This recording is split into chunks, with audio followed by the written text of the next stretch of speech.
बहुजन की बात सिंह साहब के साथ एपिसोड 5। आज 15 मार्च 2021 है। आज की तारीख बहुजन समाज के लिए बहुत महत्वपूर्ण तारीख है, क्योंकि आज से 87 साल पहले सन 1934 में मानवर कांसीराम साहब का जन्म होता है। आज हम उनका 87वां जन्मदिन मना रहे हैं। पहले प्रायः हम इसे बहुजन समाज के दिवस के रूप में मनाते थे और अब भी मनाते हैं। साथ में कल्याण दिवस का रूप भी इसे दिया गया है। आज इस मौके पर मैं आप लोगों से बड़ा महत्वपूर्ण बात करना चाहता हूँ, और बात वो है कि कांसीराम ने तमाम आंदोलन चलाए। तो जो उनके आंदोलन होते थे, उनकी जो तारीखें चुनी जाती थी वो बड़ा साफ सोच समझ के चुनते थे। वो ऐतिहासिक तारीख होती थी और बाबा साहब के मूवमेंट से कहीं ना कहीं वो जुड़ी रहती थी। एक साहब ने आंदोलन चलाया था पूना पैक्ट का धिक्कार, तो उसकी तारीख रखी थी 24 सितंबर 1982, मतलब पूना पैक्ट के 50 साल बाद। इसे 1 महीने का आंदोलन चलाया था। इस आंदोलन के बाद साहब ने एक आंदोलन और शुरू किया था। साहब के आंदोलन की कड़ियाँ जुड़ी होती थी। तो उसकी तारीख साहब ने रखी थी 25 दिसंबर 1982। आप लोग जानते होंगे, इस 25 दिसंबर को सन 27 से 55 साल 82 से 55 साल पहले सन 27 में बाबा साहब ने मनुस्मृति का दहन किया था। तो इसे मनुस्मृति दहन दिवस के रूप में जाना जाता है। तो इसी 25 दिसंबर को जो कांसीराम साहब ने आंदोलन चलाया था, आज मैं उसके बारे में बताने वाला हूँ। और इस मौके पर, क्योंकि मानवर कांसीराम साहब के आंदोलन बड़े महत्वपूर्ण हैं और लोगों तक अभी पहुंच नहीं पाए हैं, इसलिए कांसीराम साहब के जन्मदिन के मौके पर मैं आपको बताना अपनी नैतिक जिम्मेदारी समझता हूं। 25 दिसंबर को 82 में साहब ने 3 दिन का प्रोग्राम कॉन्स्टिट्यूशन क्लब पर आयोजित किया था। उसका नाम दिया था पीपुल्स पार्लियामेंट, मतलब जन संसद। तो जो साहब ने 25 दिसंबर को वोट क्लब पर, साहब तो तीनों दिन भाषण दिया था, लेकिन मैं आज 25 दिसंबर को जो साहब ने भाषण दिया था वो आपको सुनाना चाहता हूँ। वो कुछ इस तरह था। साहब ने बताया था कि ये 3 दिन का मुझे जो कार्यक्रम करना है, इसमें विभिन्न स्थानों पर जन संसद का अधिवेशन चलेगा। जैसे 1 माह का पूना पैक्ट धिक्कार कार्यक्रम चलाया था, ठीक उसी तरह उसमें काफ़ी सफलता मिली। इसी तरह से जन संसद के कार्यक्रम को सफल बनाने की कोशिश सब लोग करेंगे, ऐसा मेरा मानना है और मेरी आशा भी है। आप लोग अपनी ताकत और बुद्धि से इसे सफल बनाएंगे।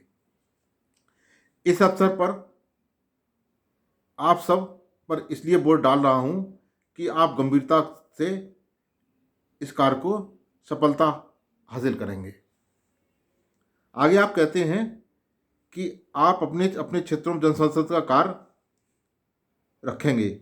उसके लिए कुछ बातें ध्यान में रखनी होगी। जन संसद का आज उद्घाटन है। इसके लिए निम्न चीज़ों का ध्यान में रखकर चलना होगा। नंबर 1, जन संसद क्यों। नंबर 2, अगर हम समझते हैं कि हमारी ज़रूरत है तो इसका पूरा करने के लिए यह किस किस्म की संसद होगी। नंबर 3, इस प्रायोगिक सत्र के बाद इसको कैसे विकास किया जाएगा, इस पर विचार करना है। नंबर 4, इस संसद की उपलब्धियां क्या होंगी। नंबर 5, हमारा उद्देश्य क्या है, इसको स्पष्ट होना आवश्यक है।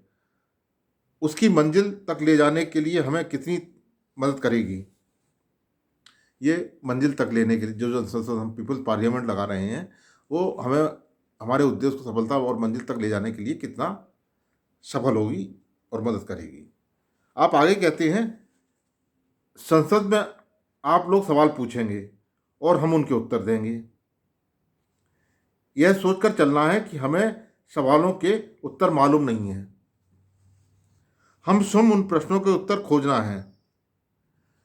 जो हमारी पीपुल्स पार्लियामेंट चलेगी उसमें आपको सवाल पूछने हैं, हमें उत्तर देने हैं, और ये मानकर चलना है कि उन सवालों के उत्तर हमें नहीं मालूम है। आपने बाबा साहब डॉक्टर अंबेडकर का भाषण उद्धरण पढ़ के सुनाया।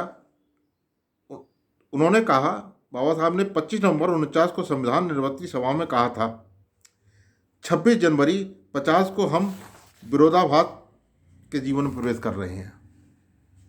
जब हमारा संविधान लागू होगा तो उसके बारे में बाबा साहब ने कहा था कि 26 जनवरी 1950 को हम विरोधाभास के जीवन में प्रवेश कर रहे हैं। राजनीति में हमें समानता मिलेगी तथा आर्थिक जीवन में असमानता। राजनीति में हम एक व्यक्ति, एक मत, एक मूल के सिद्धांत को स्वीकार करेंगे। अपने सामाजिक और आर्थिक जीवन में अपने सामाजिक और आर्थिक ढांचे के कारण हम लगातार एक व्यक्ति, एक मूल के सिद्धांत को अस्वीकार करते रहेंगे। हम यह विरोधाभास का जीवन कब तक जीते रहेंगे और आर्थिक जीवन में कब तक समानता को नकारते रहेंगे। यदि हम इसे लंबे समय तक नकारते रहे तो ऐसा करके हम राजनीतिक लोकतंत्र को संकट में डाल देंगे। हमें इस विरोधाभास को कम से कम संभव क्षणों में समाप्त करना चाहिए। ये जो सामाजिक और आर्थिक गैर बराबरी है उसको कहते थे बाबा साहब कि इसे हमें जल्दी जल्दी समाप्त कर देना चाहिए, और यह हमारा कर्तव्य है। अन्यथा जो लोग इस असमानता के शिकार हैं वे राजनीतिक लोकतंत्र के ढांचे को नष्ट कर देंगे। इस असमानता का शिकार कौन है? ज़्यादातर बहुजन समाज है, जिसे कि हमने इतनी मेहनत के बाद बनाया है। तो बाबा साहब कह रहे हैं कि ये हमारा दायित्व बनता है कि इसको हम असमानता को जल्दी से जल्दी दूर करें। अब साहब कहते हैं, आज हम देख रहे हैं 32-33 वर्ष के बाद भी लोग दुखी हैं, उनका दुख बढ़ता जा रहा है। हमने तो हम ना तो तंत्र को समाप्त कर पाए और ना असमानता घटा पाए। असमानता घटने के बजाय बढ़ती ही जा रही है। ये कांशीराम साहब कह रहे हैं जो असमानता सन 50 में थी वो लगातार बढ़ती ही जा रही है। आपने बताया कि आगे आप बता रहे हैं, हम जनसंसद को इसलिए बना रहे हैं कि आज भी हमें राष्ट्रीय संसद पर विश्वास है और हम इससे दुखी जरूर हैं, फिर भी हम इसे खत्म नहीं करना चाहते। हम देश की बहुसंख्यकों के साथ धोखा होता है वह खत्म हो सके, आज यहाँ इसलिए इकट्ठा हुए हैं। राष्ट्रीय संसद में देश के बहुसंख्यकों के साथ, चूंकि साहब ने तब तक बहुजन समाज पार्टी बनाई नहीं थी, तो उनका मतलब था बहुजनों के साथ धोखा होता है, इसलिए हम ये जनसंसद बना रहे हैं कि वो धोखेबाजी खत्म हो सके। राष्ट्रीय संसद में जो मानवीय लोकतंत्र का सबसे महत्वपूर्ण संस्था है, लेकिन यह प्रतिनिधि संसद नहीं है। जिस तरह प्रतिनिधि हमें इसमें होने चाहिए वैसे नहीं है। आज हम इस देश का कार्य जात पात के ऊपर आधारित है। आज भी मतलब देश का कारोबार जात पात के ऊपर ही आधारित है। जब जातियों के स्थान में रखते हैं तो अनुसूचित जनजातियां 22% संसद आरक्षण के आधार पर, जिसको बाबा साहब ने हमें दिलाया था, चुनकर आते हैं। बाबा साहब ने संघर्ष की बदौलत, पूना पैक्ट की बदौलत 22% जो आरक्षण दिला दिया था सांसदों के, उसके हिसाब से ये अनुसूचित जात और अनुसूचित जनजात के 22% सांसद चुन के आ जाते हैं। वह सही प्रतिनिधित्व अधिकार पूना पैक्ट द्वारा छीन लिया गया। जो बाबा साहब ने अधिकार दिलाया था वो सही मायने में पूना पैक्ट के द्वारा छीन लिया गया, तो हमारे सही प्रतिनिधि नहीं पहुंच पाते हैं। इस समझौते में मेरे लोग का मताधिकार निरर्थक कर दिया। कांशीराम साहब कह रहे हैं कि जो पूना पैक्ट हुआ उससे लोगों का मताधिकार निरर्थक हो गया। आज अनुसूचित जात और जनजात के 22% सांसद हैं, परंतु हमारे लिए बेकार हैं। पूना पैक्ट के कारण हमारे प्रतिनिधि चमचे बन गए। पूना पैक्ट जब कम्युनल अवार्ड मिला था तो इससे कम सीटें हमको मिल रही थी, लेकिन अगर वो लागू होता तो वास्तव में हमारे सही प्रतिनिधि पहुंचते। अब हमें सीटें जरूर मिल गई हैं ज़्यादा, 131 हमारे सांसद पहुंचते हैं, लेकिन वो सब चमचे बन जाते हैं, उनकी मजबूरी है। खैर, हमारे प्रतिनिधि चमचे बन गए, जिन्हें मजबूरी से बने चमचे कहते हैं। साहब उन्हें मजबूरी में बने चमचे कहते हैं। इनमें अनुसूचित जात जनजात के लोगों को अब आंखें खोली तो उन्हें चमचा, जब उन्होंने आंखें खोली तो उन्हें चमचा युग नजर आया। इनके अलावा पिछले वर्ग के प्रेरक चमचे हैं। वे इस कोशिश में है कि कोई उन्हें भी मुंह लगा ले। जो पिछले वर्ग के हैं, साहब कह रहे हैं, तो वो भी चमचे बनने के लिए ललायत हैं, कोई उन्हें मुंह लगा ले। अल्पसंख्यक भाइयों की अलग मजबूरी है। जब लोकसभा में चुनकर आते हैं तो मुरादाबाद के झगड़े के बाद यह मुस्लिम सांसद चुप बैठे रहते हैं। यहाँ मुसलमान तो चिल्लाए चिल्लाए, परंतु उनके सांसद चुप बैठे रहे। इस तरह सोच सकते हैं कि पूरे दलित सोच समाज का प्रतिनिधित्व है।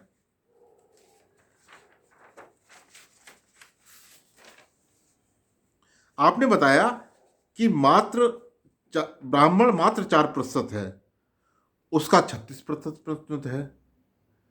यानी आप बता रहे हैं कि जो ब्राह्मण, जो साहब कह रहे हैं कि ये प्रतिनिधि संसद नहीं है, तो इसलिए प्रतिनिधि संसद नहीं है, लोगों की भागीदारी संख्या के अनुपात में नहीं है। जो 4% है उसका प्रतिनिधि 36% है। यह आज की वर्तमान स्थिति है। अन्य पिछड़ा वर्ग जो 52% है, उसका प्रतिनिधित्व मात्र 8% है।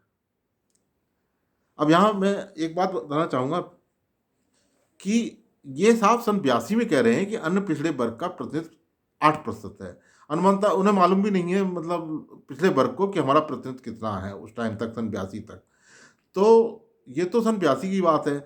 अभी इसी महीने 5 तारीख को पश्चिम बंगाल के जो चुनाव हो रहे हैं, आप लोगों को ध्यान होगा कि उसमें ममता दीदी की तृणमूल कांग्रेस ने सबसे पहले टिकटों का वितरण किया। तो 294 टिकटों में मात्र 19 टिकट पिछले वर्गों को दी। तो उन्होंने क्या प्रतिनिधित्व दिया? मात्र 7% प्रतिनिधित्व दिया। तो जो बात 82 में साहब कह रहे थे कि 7-8% संसद में प्रतिनिधित्व है, ये तो विधानसभा में भी ममता दीदी जैसी लोग 7% आज भी मतलब पिछड़ों को प्रतिनिधित्व दे रहे हैं। 82 और आज 21, करीब 39 साल बीत चुके, लगभग 4 दशक बीत चुके हैं। 4 दशक बाद भी ममता जी केवल बैकवर्ड को 19 टिकट दे रही हैं, जबकि उनका हक लगभग 52% के हिसाब से 153 टिकट का बनता है। तो 153 टिकट का मतलब यह है कि ममता दीदी 134 टिकट कम दे रही हैं। और पिछड़ों के नेता क्या कर रहे हैं? अखिलेश यादव जी उनको बिना सर समर्थन दे रहे हैं। तेजस्वी यादव जी उनको बिना सर समर्थन दे रहे हैं। तो कब से साहब जगा रहे हैं? सन 82 से जगा रहे हैं, और आज तक ये 4 दशक बीत चुके, और ये पिछले नेता आज तक नहीं जाग पाए। खैर, आगे साहब की बात रखता हूँ। 8% उनके प्रतिनिधि 5 साल के समय में अपना सिर छुपाने के लिए में बीत जाता है। बैकवर्ड के प्रतिनिधि जो होते हैं उनका 5 साल अपना सर छुपाते ही बीत जाता है। कोई यह नहीं कह सकता कि उनके सांसद सदस्य कितने हैं, कोई यह नहीं बता सकता कि उनके सांसद सदस्य कितने हैं। फिर भी अंदाजा लगा सकते हैं कि 7-8 प्रतिशत से ज़्यादा नहीं है। जिसकी आबादी इस मुल्क में 52% है, उसके सांसद 7-8% होते हैं। और ये बात कांसीराम साहब 30-32 साल, जब संविधान लागू हुआ था उसके 30-32 साल बाद रख रहे हैं। और आज 4 दशक बीतने के बाद भी ममता दीदी सिर्फ 19 टिकट दे रही हैं, 7% टिकट दे रही हैं। और इनकी आंखें नहीं खुल रही हैं अखिलेश यादव और तेजस्वी यादव की। तेजस्वी यादव के बिहार से तो बिल्कुल सटा हुआ है पश्चिम बंगाल, और पश्चिमी बंगाल से किरणमय नंदा बंगाली को ये अखिलेश जी मंत्री बनाते हैं, उनसे काम नहीं ले सकते हैं। एकमात्र बहुजन समाज पार्टी है जो पश्चिम बंगाल में 294 सीटें लड़ रही है। ना इतनी कोई वामपंथी लड़ पा रहे हैं, ना कांग्रेस लड़ पा रही है, और ममता दीदी भी 294 सीटें नहीं लड़ पा रही, वो भी 291 सीटें लड़ रही हैं। 3 अपने सहयोगी के लिए छोड़ रखी हैं। भाजपा भी नहीं इतनी सीटें लड़ पा रही है। केवल मात्र आपकी बहुजन समाज पार्टी है जो पश्चिम बंगाल में 294 सीटें लड़ रही है। लेकिन आपको जानकर ताज्जुब होगा, ये आपको पूरा इलेक्शन हो जाएगा, कोई मीडिया आपको बताएगा नहीं कि बहुजन समाज पार्टी एकमात्र ऐसी पार्टी थी जिसने 294 सीटें लड़ी थी। जब आपको मीडिया बताएगा नहीं तो आप कहेंगे बहुजन समाज पार्टी तो कुछ है, कहीं है ही नहीं है। तो इसलिए आपको इस मीडिया को नकारना पड़ेगा। अगर आप इसका बहिष्कार नहीं करेंगे और ये जो बताएगा वही मानेंगे तो इससे आपका होगा, हित नहीं होगा। अब चलिए आगे। आपने बताया कि इस देश की संसद प्रतिनिधि संस्था नहीं है, जो कि लोकतंत्र की सबसे महत्वपूर्ण संस्था होती है। हमें इसे प्रतिनिधि संस्था बनाने के बारे में जरूर सोचना चाहिए। यहाँ के लोगों को, यहाँ लोगों की झांकी होनी चाहिए, देश के लोगों की झांकी होनी चाहिए, संसद में नजर आनी चाहिए। संसद में जिसकी जितनी संख्या भारी उसकी उतनी हिस्सेदारी नजर आनी चाहिए। मानवर कांसीराम साहब का ये आशय है जो कि नहीं आती है। पिछले तो यही नहीं जानते सन 82 तक कि हमारे सांसद कितने हैं। ये तो कांसीराम साहब खोज खबर रखते थे, इसलिए उन्होंने खोज खबर से निकाले कि 7-8% से ज़्यादा नहीं है। और आज 40 साल में आप कितने बढ़ पाए हैं। खैर, झांकी होनी चाहिए। इन 85% दलित शोषित समाज के लोगों का इस प्रणाली को खत्म करने के बजाय इसे बनाए रखने के बारे में कार्य करना चाहिए। अब देखिए, मोरारजी भाई चौरसिया से कहा कि हम संसद को प्रतिनिधि संसद बना देंगे तो हम कहाँ जाएंगे। मोरारजी देसाई ने SD चौरसिया, शिवदयाल सिंह चौरसिया, जो मंडल कमीशन काका गलेलकर आयोग में मेंबरान थे, तो उनसे मोरारजी देसाई के उन्होंने बात रखी कि संसद को प्रतिनिधि संसद बनाइए मोरारजी देसाई से। तो मोरारजी देसाई कह रहे हैं कि अगर हम प्रतिनिधि संसद बना देंगे तो हम कहाँ जाएंगे। मतलब मोरारजी भाई देसाई चाहते हैं, इंदिरा जी चाहती हैं कि हम ही रहें और पिछड़े वर्ग के लोग संसद में ना आए। इसको आपको समझना होगा। माननीय कांसीराम साहब ने आगे बताया कि जन संसद उन तरीकों में से एक है, परंतु उनके साथ ही हमें और भी तरीके अपनाने पड़ेंगे। जिन समस्याओं पर राष्ट्रीय संसद में विचार नहीं होता है, हम जन संसद में चर्चा करेंगे। हमारी समस्याओं का राष्ट्रीय संसद में तो विचार होता नहीं है, तो उसके लिए ये हम जन संसद बना रहे हैं। मानवर साहब ऐसा बता रहे थे, इसलिए हम अपनी जन संसद में उन समस्याओं का चर्चा करेंगे।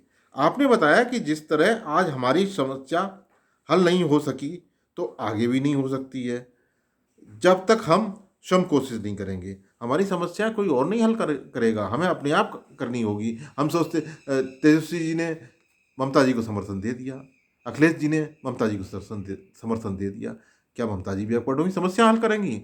अगर आप अपनी पार्टी से चुनाव लड़वाते पश्चिम बंगाल में तो आपकी पार्टी राष्ट्रीय बनती। तो आप मतलब बंगाल के लोगों को मंत्री बना रहे हैं और बिहार से सटा हुआ है। आप अपनी 30-30 साल हो गए, अपनी पार्टी को राष्ट्रीय कब बनाएंगे? सिर्फ मतलब जो इस देश में अल्पजन है उनकी पार्टियां राष्ट्रीय हैं।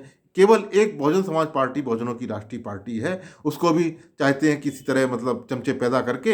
हालांकि अब चमचे महंगे मिल रहे हैं, चमचों का इलाज भी कराना पड़ता है, चमचे बीमार पड़ जाते हैं, जरा संघर्ष करते हैं। चमचों से कहा जाता है भाई संघर्ष करो बहुजन समाज पार्टी के खिलाफ, तो संघर्ष करते हैं, मालूम पड़ा आंदोलन करा। और उनके चमचे बुद्धिजीवी कहते हैं कि बहन जी आंदोलन नहीं करती हैं, और ये नहीं कहते हैं कि वो चमचे जब आंदोलन करते हैं तो फट से बीमार पड़ जाते हैं, उनका इलाज भी कराना पड़ता है। और जो चमचों के समर्थक होते हैं वो जेल में भेज दिए जाते हैं। ये सब फिक्सिंग है। क्यों फिक्सिंग है? कि किसी तरह बहुजन समाज पार्टी जो राष्ट्रीय पार्टी बन चुकी है और आज की तारीख में वो विपक्ष की सबसे बड़ी शक्तिशाली ताकत बन चुकी है। आज सब उसके आगे बौने हैं। ये तो कांग्रेस भाजपा गठबंधन करके जीत रहे हैं और कांग्रेस भाजपा को जिता रही है अपना कद बौना करके। अगर कांग्रेस अपना कद बढ़ा ले तो बहुजन समाज पार्टी को रास्ता मिल जाए और फिर चुनाव उसी तरह होने लगे जैसे 9वें दशक में 150-200 साल में हो रहे थे। और जब इस तरह के चुनाव होते हैं इसमें बहुजन समाज बढ़ता है। खैर, कांसीराम साहब की बात आ गई, इसकी कोशिश हमें स्वयं करनी होगी। गुजरात में आरक्षण विरोध के आंदोलन चला। संसद में गुजरात के एक अनुसूचित जाति के सांसद को बोलने का मौका सत्ता पार्टी की तरफ से नहीं दिया गया। डिबेट में राजस्थान के सुकाड़िया ने विषय शुरू किया। जब अनुसूचित जाति के सांसद हीरालाल परमार बोलना चाहते तो तो संसद में ही उनका मुंह बंद कर दिया गया। दिल्ली के HKL भगत, अनुसूचित जात के सांसद चंद्रपाल सैलानी ने संसद में उनकी पिटाई की। अब देखिए साहब, HKL हमारे सांसद जो होते हैं उनको संसद में नहीं बोलने दिया जाता है।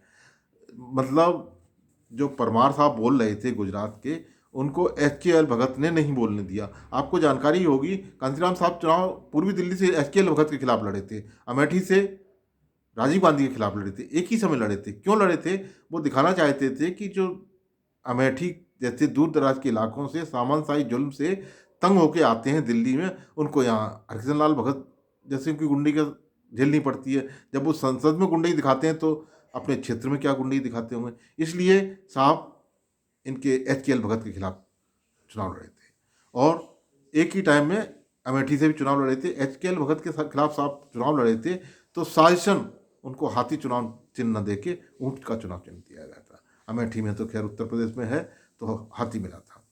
अब आगे सुनिए, अन्य पिछड़े वर्ग को तो और बुरी हालत है। 1 वर्ष तक मंडल आयोग की रिपोर्ट संसद में नहीं रखी गई। जब ये आंदोलन चला रहे तब 1 वर्ष हो गया, संसद में मंडल आयोग की रिपोर्ट नहीं रखी गई थी। लोग कहते हैं BP सिंह की वजह से लागू हुआ। ये मंडल कमीशन को लागू कराने में महत्वपूर्ण जिम्मेदारी भूमिका निभाई है मानवर कांसीराम साहब ने। और वो क्यों निभाई है?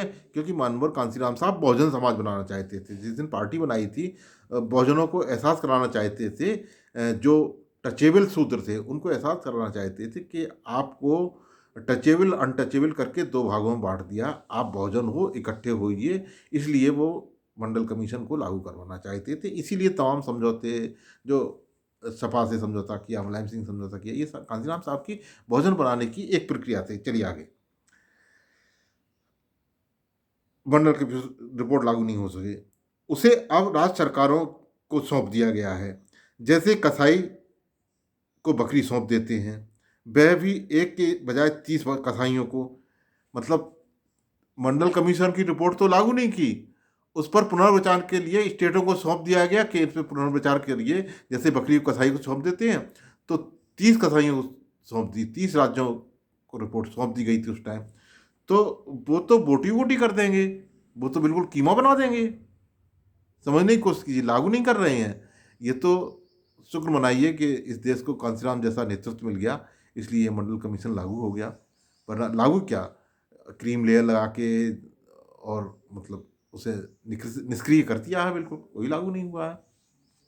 और जो बैकवर्ड है, जिसके लिए कांसीराम साहब लड़ रहे हैं, वो संसद में विरोध करता है आरक्षण का। अपना हक तो मांग नहीं रहे हैं। आपको ध्यान होगा, संसद में आरक्षण बिल किसने फाड़ा था? समाजवादी पार्टी के सदस्यों ने। खैर, अब आगे साहब कहते हैं कि हमारी ये संसद चलती फिरती संसद होनी चाहिए। आपने बताया कि जो चर्चा संसद के अंदर नहीं होती है वह बाहर भी होनी चाहिए, बाहर तो होनी चाहिए। 6 महीने के अंदर 85% लोगों के बारे में गोष्ठियां होंगी, जितना कि हम संसद में 1 वर्ष में नहीं होती हैं। कांसीराम साहब का मानना था कि हम 6 महीने के अंदर इतनी संगोष्ठियां करेंगे जितनी साल में संसद में चर्चाएं नहीं होती हैं। और संगोष्ठियां इस संसद से 10 गुना ज़्यादा प्रभावी होंगी। आपने बताया कि पूना पैक्ट के धिक्कार का कार्यक्रम सफलता के बाद इस बार पत्रकार पीछे पड़ गए। उन्होंने बताया कि हम जनसंसद बनाएंगे। उन्हें कांसीराम ने पत्रकार पीछे पड़ गए कि अब आप क्या करोगे। तो पत्रकारों को पूना पैक्ट के बाद कि अब आप क्या करोगे, तो कांसीराम साहब ने कहा कि हम जनसंसद चलाएंगे। पत्रकारों को बताया। उन्होंने पूछा इस पर तो बहुत खर्च आएगा। तब पत्रकारों ने कांसीराम साहब से पूछा कि संसद पे तो खर्च बहुत ही आता है। तो उन्होंने सोचा ये जनसंसद चला रहे हैं तो इस पर तो बहुत खर्च आएगा। तब मनवर साहब ने बताया कि मैंने उन्हें बताया कि इस पर 15 रुपये, मात्र 15 रुपये खर्च आएगा। हमें इसे कम से कम खर्च करके अधिक से अधिक लोगों तक पहुंचाना है। आगे चल के यह एक एक दिन में 10-10 स्थानों पर चलेगी। यह चलती फिरती होगी तथा खुली होगी, जिससे कि सही मायने में जनसंसद बन सके। ये खुली होगी और चलती फिरती होगी, जिससे सही मायने में ये जनसंसद बन सके। हम इसे कैसे विकसित करेंगे, अब आगे साहब बताते हैं। यह प्रायोगिक पहला सत्र है। सत्र में कुछ कमियां नजर आती हैं। आगे हम उन कमियों को दूर करने की कोशिश करेंगे। इस सत्र में हम बहुत कुछ सीखेंगे। बनने के बाद इसका विस्तार होगा। वह सेट बन जा जब सेट बन जाता है तो आगे बढ़ेगा। 85% दलित शोषित समाज के लिए चर्चा हेतु हमें विषयों को विकसित करना है। उसका कार्य क्षेत्र कश्मीर से कन्याकुमारी, नागालैंड से गुजरात रहेगा। देश का कोई भी हिस्सा ऐसा नहीं होगा जहां जनसंसद अधिवेशन ना हो। पूरे देश में आपकी सोच थी कि जनसंसद चलाएंगे और चलाई थी। हम जनसंसद से क्या प्राप्त करना चाहते हैं, अब आगे साहब बता रहे हैं।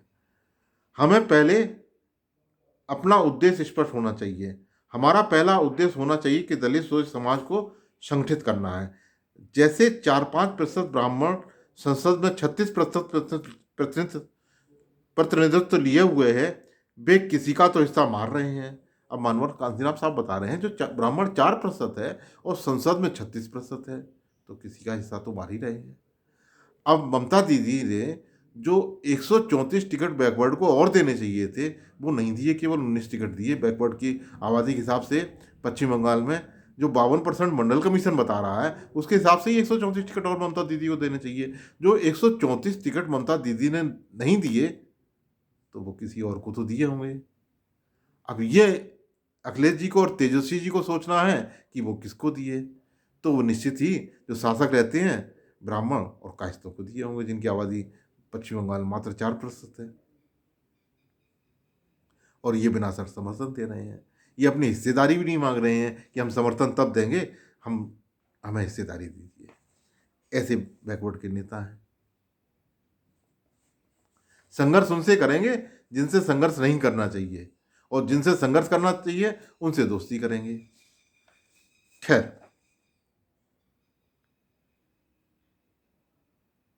हमारा पहला उद्देश्य होना चाहिए कि दलित शोषित समाज को संगठित करना। जैसे 4-5% ब्राह्मण संसद में 36% प्रतिनिधित्व लिए हुए हैं, वे किसी का तो हिस्सा मार रहे हैं। यह हमें विवाद करके ही ऐसा करते हैं। अब हमारा हित है कि हम संगठित हों, लेकिन उनका हित है कि हमें बांटे रखें। आपने बताया कि एक पार्टी में बलराज मधोक मेरे पीछे पड़ा रहा, चाहता था कि मैं अनुसूचित जाति की समस्याओं पर ही बात करूं, परंतु मैं 85% को संगठित होने पर बात करता था।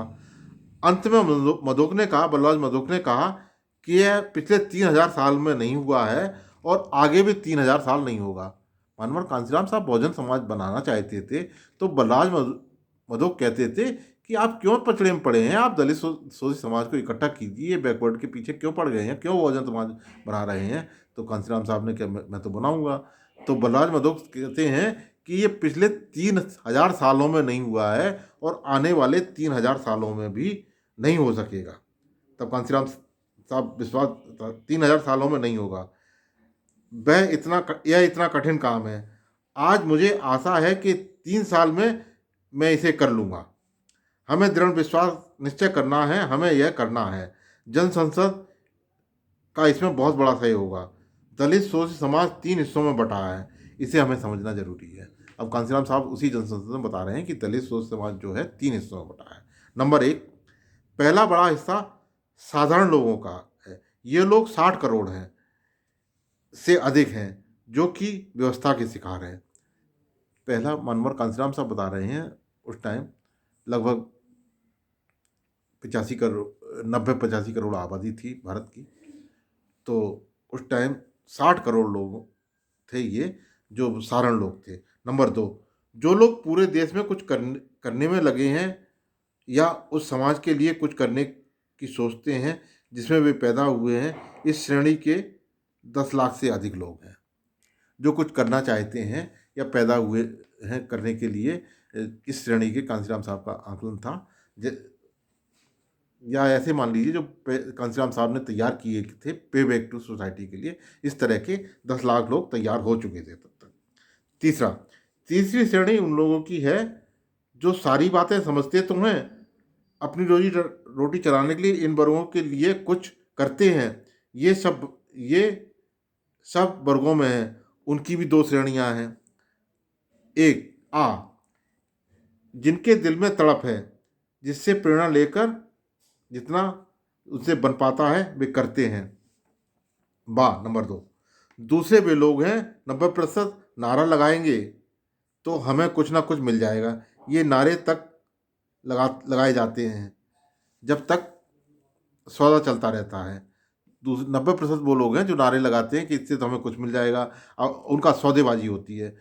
वो सौदेबाजी क्या होती है, मनोहर साहब बता रहे हैं, संसद के टिकट से लेकर रेल बस टिकट तक वो सौदा चलता है और टूट जाता है।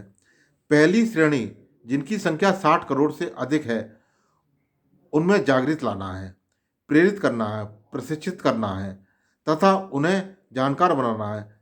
जॉर्ज वाशिंगटन ने कहा था, जो लोग अज्ञानी हैं वे लोग कोई बड़ी चीज़ नहीं बना सकते हैं।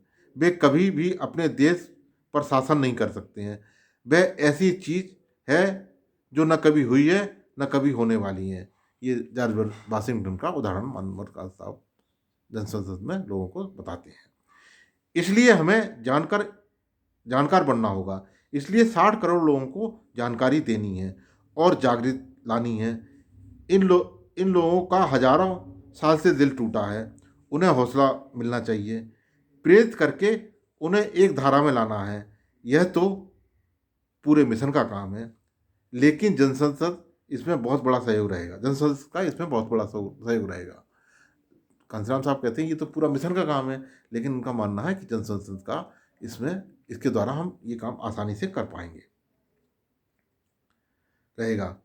जनसंसद का काम 60 करोड़ लोगों को संगठित करना है। 10 लाख लोगों से अधिक लोगों का एक धारा में पिरोना है। एक साल में 25 दिसंबर 83 तक हम लगभग 1 लाख कार्यकर्ता संगठित कर पाएंगे।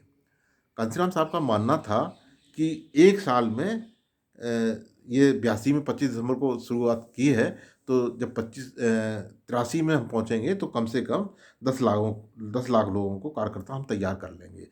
आपको यहाँ बताता चलूँ कि जो 15 मार्च होता था वो कांसीराम साहब का आकलन दिन और होता था। तो वो आंकते थे कि हम मतलब क्या तैयारियां करेंगे अगली साल, और अगली साल जब 15 मार्च आएगा तब आकलन करेंगे। तो इस दिन मतलब कांसीराम साहब आकलन कर रहे हैं कि अगली साल में हम मतलब 10 लाख कार्यकर्ता बना लेंगे। तो इसीलिए 15 मार्च था बहुजन समाज दिवस के रूप में मनाया जाता था, और हमारे लिए एक ये आकलन दिवस भी होता था। इस कार्य में 60 करोड़ लोगों की खुशी होगी, 10 लाख लोग कुछ जो करना चाहते हैं उनको खुशी होगी, और जो सौदेबाजी करते हैं उनको दुख होगा। जो सौदेबाजी करते हैं, दलाली करते हैं, चमचे बनते हैं, इस काम से उनको खुशी नहीं होगी। 60 करोड़ लोगों को खुशी होगी और 10 लाख